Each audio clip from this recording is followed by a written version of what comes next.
Welcome to the Tech Egg. Don't get scrambled. Enjoy the video.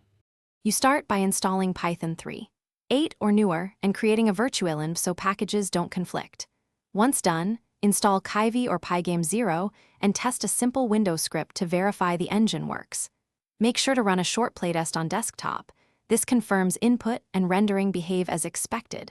Then create a minimal game loop and asset folders. This first build gives you a working project structure to convert for Android later. Now you package the project. Install Buildozer on Linux or WSL and install Android SDK/NDK as prompted.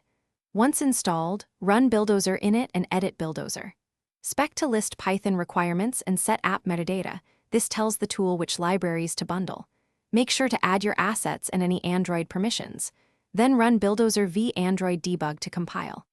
Expect long compile times. If a dependency fails, adjust requirements and retry, because reproducible specs avoid intermittent crashes. Deploy the APK to a device using a db install R and watch for runtime errors. Once installed, run the app and monitor logcat for tracebacks. This tells you which module or permission failed.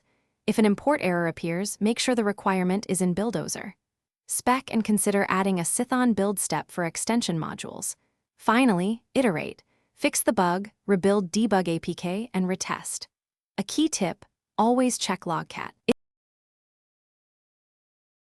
Thanks for watching. Consider subscribing if I helped unscramble your problems.